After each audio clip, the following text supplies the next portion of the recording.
Ok, hola, ¿qué tal? ¿Cómo están? Es un placer enorme tenerlos aquí en nuestro podcast Creando Superhéroes. Les doy la más cordial bienvenida. Espero que esto les guste mucho y sea algo que podamos seguir manejando durante mucho tiempo. Bueno, primero me voy a presentar yo. Yo soy la doctora Norma Araceli Solís Cuevas.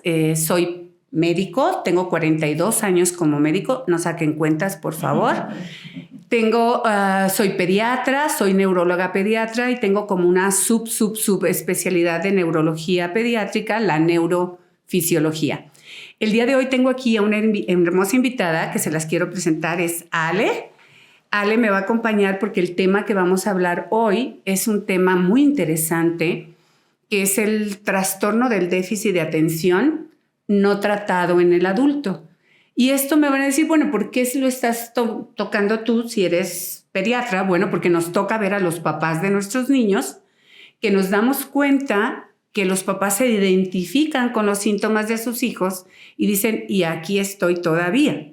Entonces, algo que hemos aprendido es que el trastorno por déficit de atención, que no es tratado y que llegamos a adultos, necesitamos tener muchas oportunidades dentro de nuestro cerebro para poder llegar en buenas condiciones. Si yo les hablo un poquito del TDA no tratado en el adulto, yo les voy a decir nada más una cosa. 97 de cada 100 TDAs adultos no tienen un título universitario cuando no fueron tratados de pequeños, ¿sí? 25% llegan a tener diferentes tipos de adicciones, y no hablo solamente de adicciones de tipo negativa, pueden ser adicciones positivas como vigoréxicos, como obsesivos, como compulsivos. Tenemos desórdenes en el trabajo, generalmente son subempleados en lo que normalmente ellos están capacitados, se sienten inseguros y muy frecuentemente se acompañan de depresión y ansiedad. Pero cuando estos adultos tienen un excelente coeficiente de inteligencia, sucede que pasan desapercibidos de niños porque la escuela la cubren.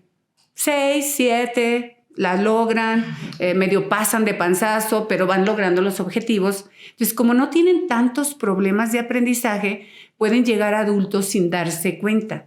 Por eso tenemos hoy a Ale de invitada, porque el día que ella se dio cuenta que tenía TDA de adulto, o sea, lo tomó así como de, es verdaderamente sorprendente para mí darme cuenta que muchas de mis cosas que yo presentaba tenían que ver con ese trastorno por déficit de atención. Platícanos un poquitito de ti, Ale. Hola, yo soy Ale Chávez, soy parte del equipo aquí de SINT. Y pues sí, efectivamente yo me he dado cuenta así como con los pacientitos que están aquí, que es muy común que a los niños los traen con sospecha de déficit de atención por problemas en la escuela, porque no aprenden o algo así. Y en mi caso de niña, ya que sea porque éramos todos muy listillos o porque mi papá era súper disciplinado con la escuela, realmente nunca tuve mayor problema, entonces fue algo que no sé.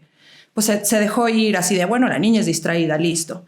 Y entonces hablamos 30 años después, tampoco saquen cuentas, que de repente empecé a tener problemas de ansiedad, de depresión, algunas me provocaba mucha ansiedad procrastinar en el trabajo. Lo que tú decías de doctora del título es así como empiezas un proyecto grande y no lo concluyes y eso te crea mucha frustración. Y yo al final fui a dar así por otras cosas, fui a dar así a terapia con el psiquiatra y entonces me dice así como tienes déficit de atención, y yo digo, eso es una palabra muy elegante para alguien que es distraído. Soy distraída, pero eso no pasa nada.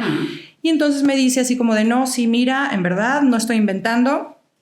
Ya con el diagnóstico vengo con la doctora, que es, bueno, gran amiga y aparte donde estoy trabajando, y digo, doctora, ¿cómo ves que me dijeron que déficit de atención? Yo te he escuchado a ti hablar de eso. Me dice, sí, claro. Ella me empieza a compartir un poco sobre eso, empiezo a tomar tratamiento y de repente es como si hubiera necesitado lentes toda mi vida y de repente y no supiera y me los pusieron. Y darme cuenta cuántas cosas no estaba logrando y concretando, o cuántas incluso de mis problemas o de mis complicaciones emocionales estaban tan determinadas por eso. Y atorones en el trabajo. Sí, muchísimo. Y se me hizo impresionante y ahorita que decías de que por qué yo como pediatra estoy hablando de déficit de atención en el adulto, siento yo lo interesante es el déficit no tratado cuando son niños. O sea, la importancia de detectarlo y de intervenir. Pero déjame decirte una cosa, Ale. Esto es nuevo, totalmente nuevo, hablar del trastorno deficitario de la atención en el adulto. En los manuales que tenemos de clasificaciones a nivel internacional de las patologías, de los trastornos mentales, donde está el trastorno por déficit de atención, parecía como que a los 16 años desaparecía el TDA o desaparecíamos a todos los que tenían TDA, los poníamos en una nave espacial y los sacábamos del planeta y ya no sabíamos qué pasaba con ellos. Claro. Hasta que en mayo del 2013, en el manual se empezó a hablar del trastorno del déficit de atención del adulto. Y empezamos a hacer toda una investigación retrospectiva, empezando con los papás de nuestros niños. Por ejemplo, una gran cantidad de mis papás tienen adicciones, no lo dicen, Claro. porque obviamente es algo que no es muy cómodo hablarlo en la consulta, pero que después en consulta individual o de manera individual lo podemos conseguir. O tuvieron problemas en la escuela, pero los ocultan. O tuvieron problemas y no controlaron sus esfínteres hasta muy tarde, pero es algo que les apena y lo mantenían guardado. O sea, yo sí quiero aclarar que yo sí controlaba mis esfínteres. Ok, sí, pero no a todos les pasa todo eso. Pero entonces, a partir del 2013 se empezó a tomar en serio la investigación del trastorno. Y déjenme decirles que... ¿Del 2013? Del 2013. O sea, esto es totalmente reciente. O sea, cuando el trastorno por déficit de atención en el niño se empezó a estudiar en 1917 o 1902, que tenemos el primer informe. O sea, hasta el 2013 dijimos, algo les debe de seguir pasando a los niños que tienen el trastorno como adultos. Y encontramos que las alteraciones más comunes tienen que ver, obviamente, entre su coeficiente de inteligencia natural que traen. Obviamente, entre menor nivel de inteligencia tienes, entre más normalito o abajito de lo normal en tu inteligencia estás, tienes mucho más problemas.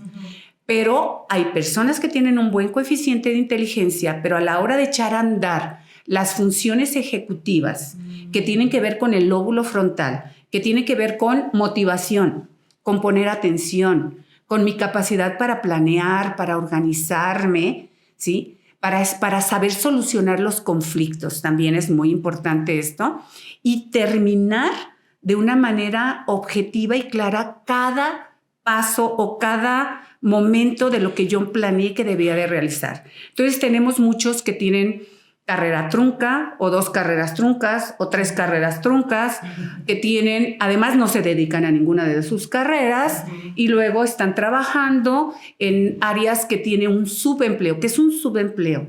Su capacidad de inteligencia, sus habilidades están por arriba de ese nivel, pero a veces en ese lugar se sienten cómodos y seguros. Porque es menos retador. Porque es menos retador. Entonces, al ser menos retador, tengo menos conflicto y tengo que tomar menos decisiones. Y me genera muchas menos frustraciones. Y me genera menos frustraciones. Entonces, imagínense lo reciente que es esto. ¿Se puede tratar el TDA? Claro, y eso es lo que me encantó de tu psiquiatra. Le digo, me encanta, le digo, porque a nosotros los neurólogos pediatras y a los psiquiatras nos tocó definitivamente abrir campo ahí, y a mí me tocó ir a dar clases para explicarles lo que era el TDA, y al principio los psiquiatras de adultos se nos quedaban viendo, pero mi paciente va por depresión, pero mi paciente va por ansiedad o por bipolaridad o por trastorno limítrofe de la personalidad. Ajá, pero ¿qué crees? Esas son comorbilidades que acompañan al déficit de atención, y que si el paciente no fue tratado, lo más probable es que terminemos con alguna de estas comorbilidades, que bendito Dios que sea ansiedad, pero si somos un trastorno limítrofe de personalidad, estamos hablando de una patología psiquiátrica grave. Claro. O bien, me dicen algunas mamás, no, es que me han dicho que esta medicina los hace adictos. No, le dije, los TDAs ya nacen con un gen, algunos, no todos, específicos de adicción. O sea, el TDA de adulto que trae el gen DRD4, que es un gen receptor de dopamina, segurito que va a terminar adicto. Yo lo tengo TDA, yo lo tengo, pero no soy adicta a ninguna sustancia rara, ni soy adicta a ninguna cosa diferente. Soy adicta al orden, a la disciplina, ¿sí?, a la responsabilidad y al trabajo. Al trabajo. Me dicen que soy workahólica. Entonces, sí es. Yo disimulo ahí muy bien mi adicción. O sea, con esto quiero decirles que el hablar de que tenemos un gen de adicción no implica que estemos satanizados y que ya no vayan a poder hacer nada por nosotros. Podemos convertir esa adicción en algo positivo. O digo, a lo mejor te hago vigoréxico, pero no pasa nada, te pones muy fuertotote o te alineas muy bien en tu estructura física, pero no va a pasar nada. Lo importante es, primero, reconocer que existe el problema. Y ese es un grave problema. Les voy a decir por qué. Porque el diagnóstico es básicamente clínico. Claro. Nos apoyamos con la historia clínica del paciente, nos apoyamos con escalas que validan el diagnóstico, pero al final de cuentas el diagnóstico sigue siendo básicamente clínico. ¿A eso te refieres a que no puedo echarle una gotita de sangre a esta probeta y que diga positivo para TDA? No. O sea, es en experiencia. En cómo eres, qué has hecho y cómo ha sido tu historia de vida lo que nos lleva a este proceso. Por eso en el adulto es el psiquiatra normalmente el que termina haciendo el diagnóstico. Que a final de cuentas yo le comentaba a la doctora también que sé que mi psiquiatra estuvo como muy alerta de este diagnóstico porque ella tiene déficit de atención. Eso es una ventaja. Claro, entonces en el momento en el que ya empezamos la entrevista, estamos platicando y para entonces, bueno, yo... Y te pregunto, Alejandra, ¿cuántas veces pierdes las llaves de tu coche?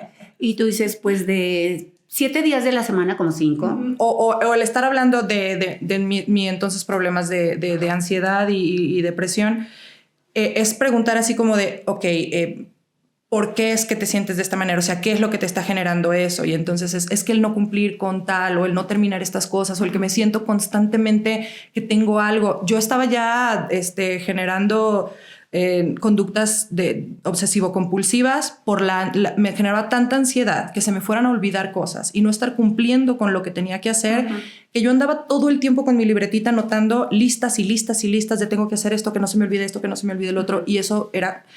Entonces, todo eso en la entrevista con la psiquiatra, ella me dijo eso, dice, ella lo nota porque ella lo tiene y ella lo ha tratado. Entonces me dice, mira, tranquila. Y ella me dijo, dice, habla con la doctora para que ella te explique como un poquito más. Y también yo perderle el miedo a la medicina. La verdad es que yo decía... exactamente esto. Esto es un proceso genético biológico, o sea, a nivel de investigación, no a nivel de estudiar a cada uno de nuestros pacientes, pero a nivel de investigación se ha hablado de la evidencia genética que tenemos exactamente en algunos desórdenes por ahí que ya los traemos desde el punto de vista familiar.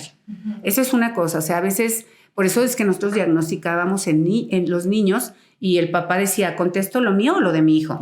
Sí, porque decía, es que aquí me estoy viendo reflejado. Así estamos iguales. Por eso es que empezaron a darse cuenta. Y esto es desde los años 70 por ahí.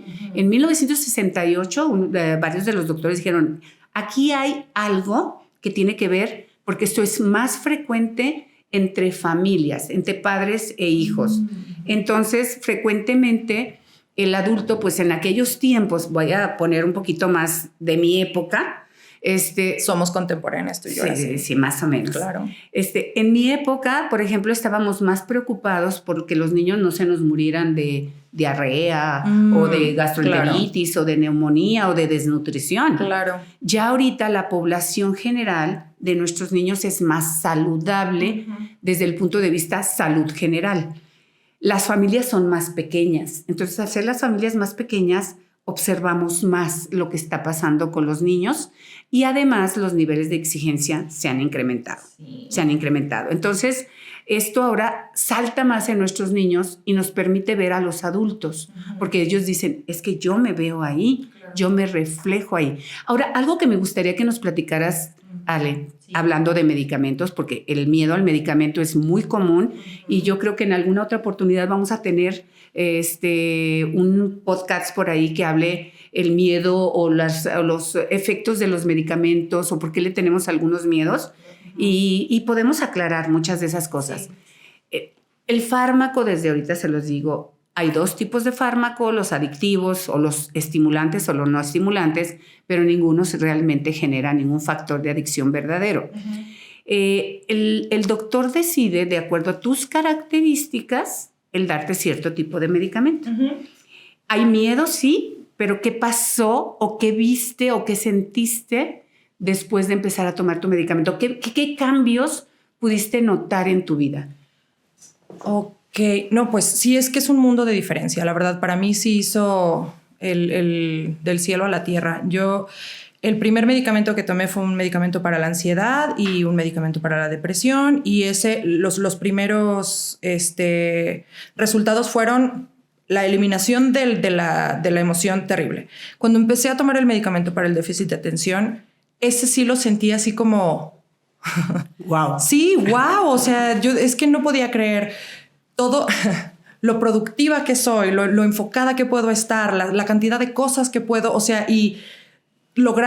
a veces eran así pequeñísimas victorias de planes que tenía atorados desde hace 10 años, planes así de voy a hacer unos cojines para los sillones y ya tengo ahí la tela y andaba transportando la tela para todos lados sin hacerlos nunca y sin terminar nada. Uh-huh. Y entonces de repente es, ok, ese fin de semana tengo un buen rato libre, tengo esto pendiente, entonces déjame lo termino esto y entonces hago esto otro, como muy enfocada. Eso así me cambió completamente. Uh-huh. Así mi experiencia en el trabajo, mi experiencia en la casa, incluso hasta como de relaciones, porque podrán preguntarle a todas mis amistades si hay algo que todos pueden decir, es que Alejandra nunca contesta los mensajes. Uh-huh. Y es así como de, a ti ni siquiera te escribimos porque no contestas. Y yo es que a veces los leo y como que creo que ya te contesté. Uh-huh. Y entonces también eso me generaba así de, no, ni para qué, y a ti no te importa. Yo es que sí me importa, pero no me acuerdo. Y ahorita es así como, no es así de, es la panacea, pero sí. O realmente es como si tienes un padecimiento, un trastorno, pues tomarte la medicina no tiene por qué ser algo de tenerle miedo. Lo que sí, y eso se me hace así como súper importante, ya tú me vas a apoyar en eso, es bien importante hacerle caso a los doctores. Porque luego ya como adulto uno es así como de, pues ya me siento mejor, entonces me espero poquito. Y entonces les platico así rápidamente una experiencia que tuve de que no había comprado una medicina, se me olvidó, entonces me esperé y yo decidí así como no sé. El asunto es jugar al doctor. Uh-huh. Decidí que si no tenía una, no me tomaba la otra y entonces espéreme poquito. Y me empezó a dar acá como una palpitación y así como si yo supiera lo que estaba haciendo. También la doctora y la psiquiatra me dijeron, ni a ti, ¿quién te dijo que tú puedes decidir esas cosas? Porque si uno se vuelve, es más difícil el tratamiento con los adultos. Porque eso lo hace más complicado. ¿Verdad? Porque se hace uno como que no, yo sé, ya me siento bien, me espero. O yo sé lo que es mejor para mí. Y como que le restas un poquito de crédito, lo cual es una tontería, pues, pero... Sí, tomen decisiones. Eso es una cosa muy interesante. Le digo que a mí me dicen, yo me encanta ver niños porque el niño, pues, va a ser disciplinado porque el papá o la mamá van a tener esa situación. Pero también me pasa que a veces los papás es que yo ya lo vi mejor. Como que ya lo vi que se ponía mejor, que ya dormía, que ya comía, que ya esto. Decidí que le daba la mitad o le ponía poquito o le quitaba más. Eso es muy común en nuestro país. A veces les digo, es que mi comadre me dijo, pero la comadre estudió 16 años para poder decidir cómo dar el medicamento, ¿no? Y te voy a explicar qué pasa con ese hermoso medicamento. El que a ti te dieron es un medicamento de los más antiguos. Okay. ¿Sí? Ese medicamento se descubrió como en 1937 y lo hicieron específicamente para esto. Para el déficit de atención. Para el déficit de atención. No tiene otra indicación más que para el déficit de atención. De paso, bajan de peso y a veces las mamás me piden para bajar de peso, pero digo que no es para bajar de peso. Es solo para el déficit de atención. ¿Por qué? Porque una persona con déficit de atención está trabajando con un promedio del 20 al 40% de su atención real, cuando tu cerebro te pide trabajar al 80% para ser realmente funcional. Entonces, tú trabajaste toda tu vida, toda la primaria y sacaste los 8 o los 9 o lo que pudiste haber sacado gracias a tu buena inteligencia y a solo poner el 20 o el 40% de tu atención sostenida. O sea que si yo hubiera tenido este medicamento cuando estaba en la primaria... Todo hubiera sido más fácil. Sí. Y te hubieras quedado con la idea de que tienes un buen nivel de inteligencia y eso realmente te hubiera levantado autoestima. Es que en la primaria me iba súper bien, pero porque me la pasaba castigada. Porque era así como de no terminó la tarea y entonces como había mucha disciplina en la casa. Entonces nada más necesitaba... Sí, pero le invertías muchísimas horas. Todo el día. Todo el día tenías que estar haciendo escuela, tareas, trabajos para lograr los 8, 9 y 10. Oh, claro, sí. Muy probablemente hubieras estudiado el nivel promedio que se necesita, que son 40 minutos extras a la escuela, lo que una persona necesita para reafirmar los conocimientos que le llevaron ese día, nuevecitos a su cerebro. Los almacena, los archiva de una manera correcta y los guarda completamente bien para que cuando necesite esa información nuevamente la vuelva a sacar. ¿Cómo aprendían los niños con déficit de atención que no recibieron tratamiento? Repetición, repetición, repetición, volver a hacer. O si tu velocidad de trabajo era lenta, pues trabajar el doble o el triple para poder lograr los mismos objetivos.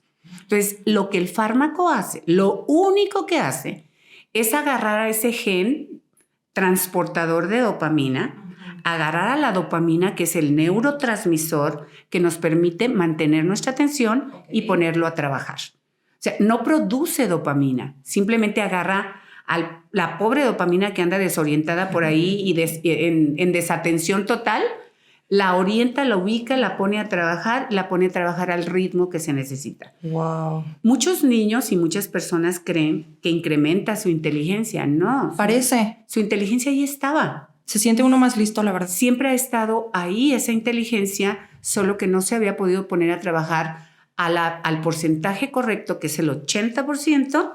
Estabas trabajando al 20 o al 30. Por eso cuando tengo niños que sacan 6 o 7, les digo, ay, no, tú eres mucho más listo de lo que te imaginas. Y cuando ven el 6, ellos piensan, es que yo no soy listo, ¿no? Claro. Estás trabajando con un 20% de tu capacidad de atención. Sube tu atención. Yo nada más lo que les digo, ¿qué creen? Estos medicamentos no abren libros, ni hacen el trabajo, ni hacen la tarea. No, sí, no. Nos corresponde a nosotros a echar a andar todos esos circuitos. Y es importante entender que el adulto no ha dejado de hacer conexiones cerebrales. Porque antes decían, tu cerebro deja de desarrollarse hasta tal edad.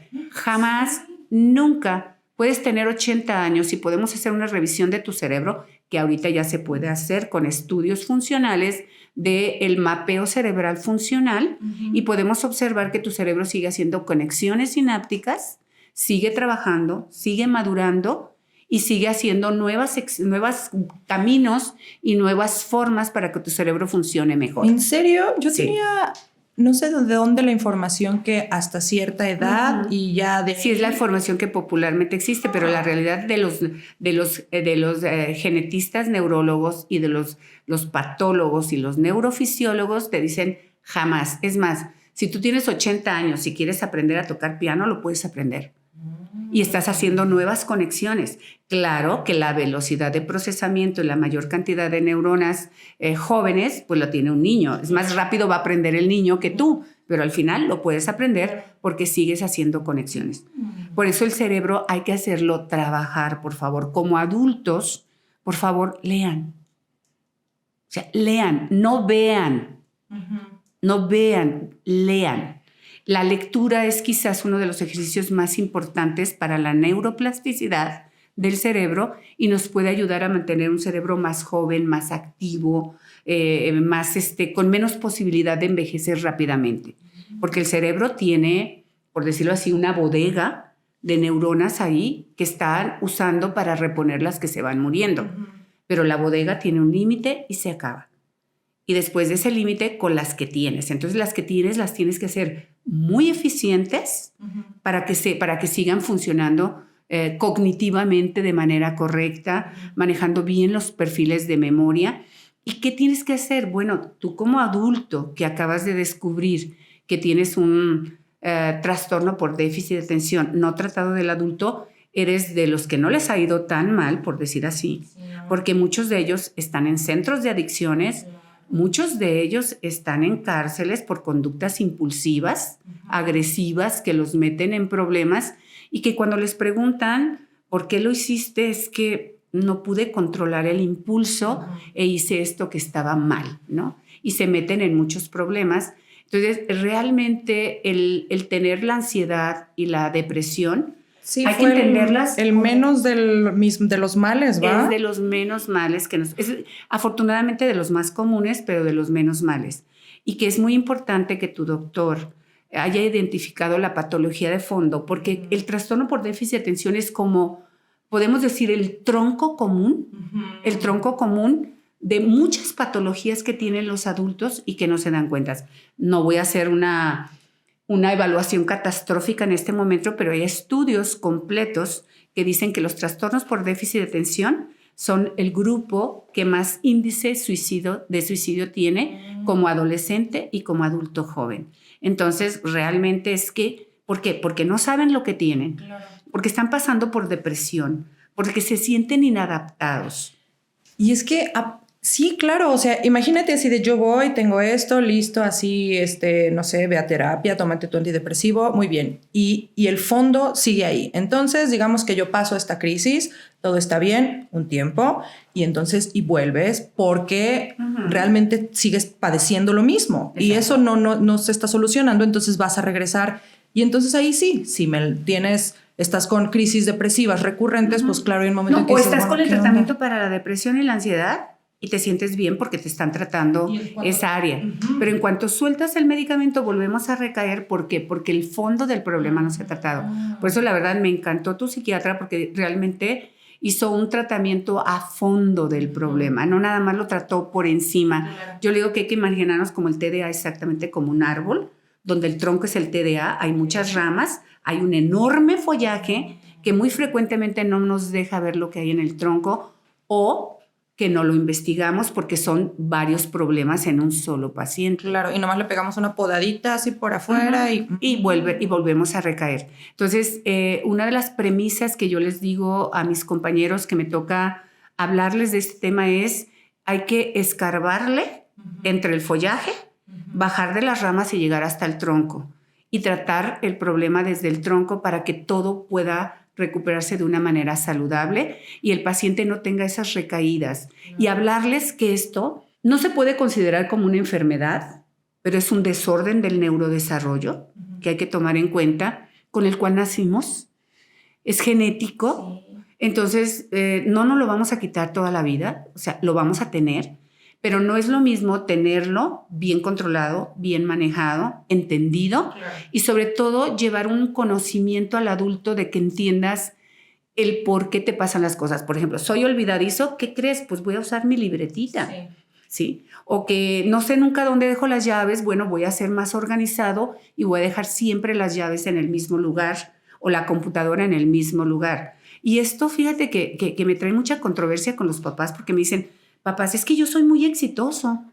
Sí, te va muy bien, es que eres muy inteligente y lo que haces, lo haces muy bien. Ok, y empezamos a escarbarle a su historia y sucede que se pasa 3 o 4 horas buscando su computadora porque no recuerda dónde dejó la computadora portátil y pierde 4 horas productivas de su trabajo o que pudo haber hecho cualquier otra cosa. ¿Cuán más exitoso serías? Sí, si no ¿cuán más exitoso serías? O muchos son exitosos porque nos rodeamos de personas que nos ayuden a mejorar nuestra área de desempeño inadecuada. Por ejemplo, yo tengo mucho problema para medir el tiempo, mucho problema.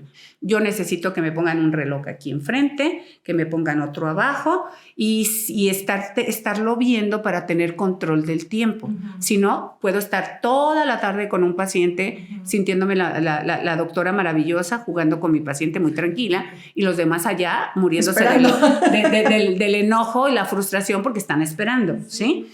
Entonces, ¿qué hago? Yo le digo, aparte de todas las estrategias que yo tengo, le digo a mi asistente, si tú ves que ya pasó el tiempo y no me ves que me tenga cara de moverme, vas y me tocas.